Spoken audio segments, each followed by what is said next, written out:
Preventing is the best measure. Now, if you can prevent a counterfeit from happening, if you can ensure that the customer can, while buying itself, can identify a fake versus original, so that the fake doesn't even get sold, and then that's how the counterfeiters lose out.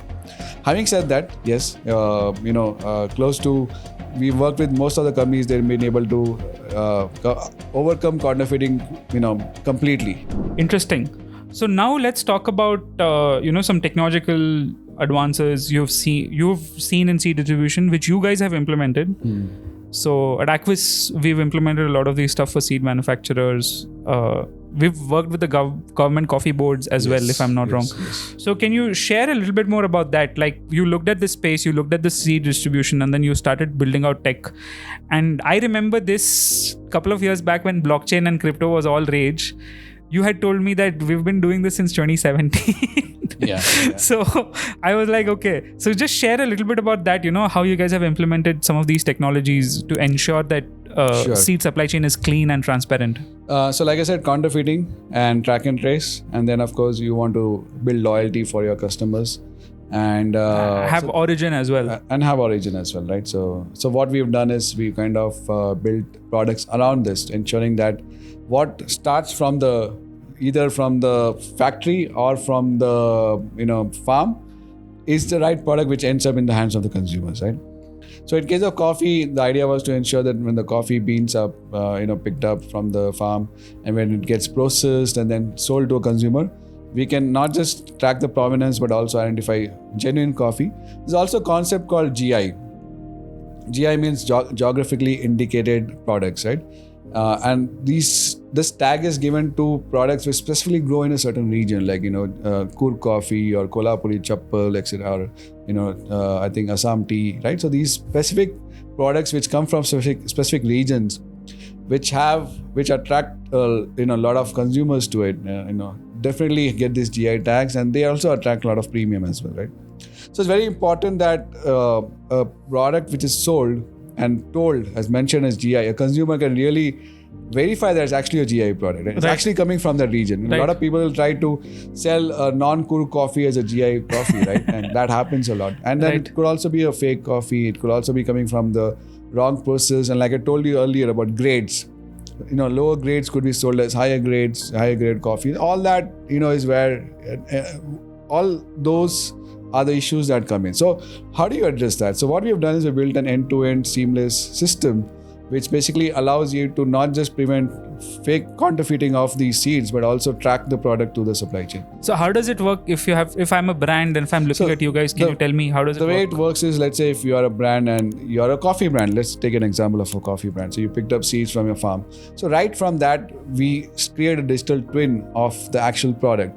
So right from your farm, and when the bag is packed, the bag starts getting its own unique identity, which is non-clonable. It's very important. You can give a unique identity, but if it's clonable, it doesn't help. So what we built is we have a patented solution which actually ensures it's a unique identity, plus it's non-clonable, which cannot be copied.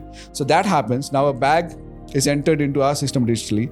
And now when the bag moves across the supply chain, at each and every point, we capture a change of hands or change of, when the product moves, basically we capture that transaction happening. And now we know at any point of time where the bag is and what it has, what state it has gone through. After that, let's say multiple bags get mixed up. So also that is captured. And the new bags that get produced, also we generate unique identity for that as well, which are now mapped to your previous parent bags, which you might call. And then now when these bags move, same process follow. So now you're not just able to ensure that what you're receiving is counterfeit proof, but also you can verify the trace of the product, track it through the supply chain, ensure where it is coming from. And like I was talking to you earlier, now some of the governments, especially talking about Europe, they made regulations wherein a product cannot come from a deforested area. Oh. So how do you track that? How do you prove to them it's not from a deforested area?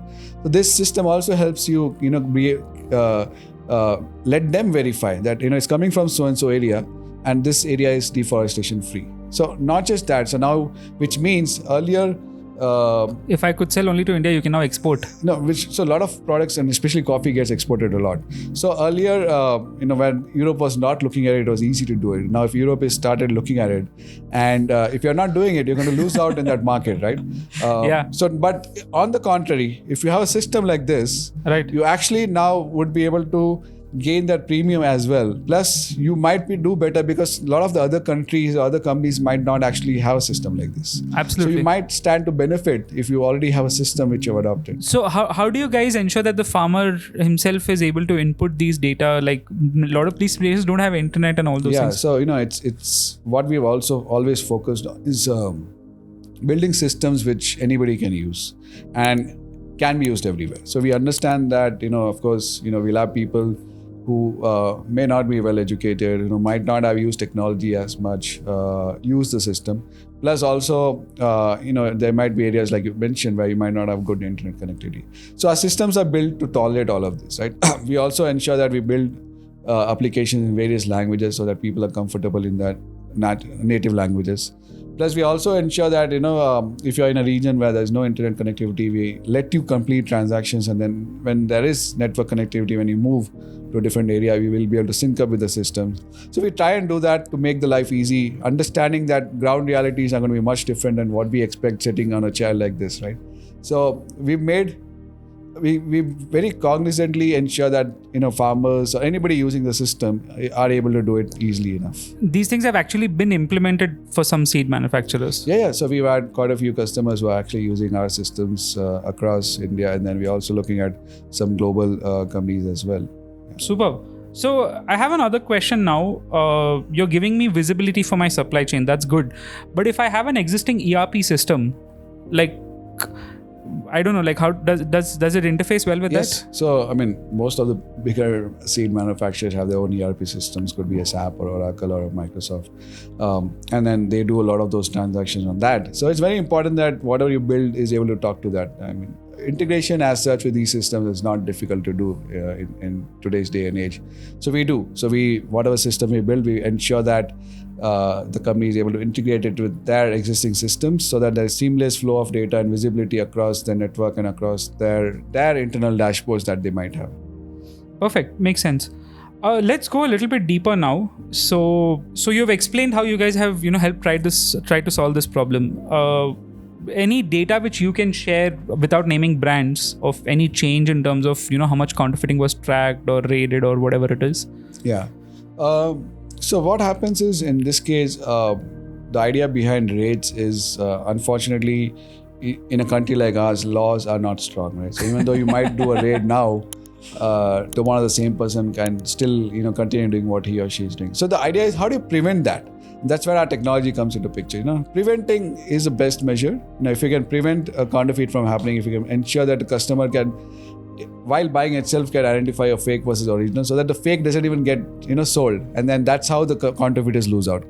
Having said that, yes, close to, we've worked with most of the companies. They've been able to overcome counterfeiting, completely, right? And of course, there might be sporadic cases here and there which might still be happening, but to a larger extent, we've been able to control counterfeiting for them. Plus, also, in terms of raids, what happens, like I told you, it's not that easy. They also obviously ensure that there are people on the ground who are actually continuously monitoring the ecosystem and supply chain.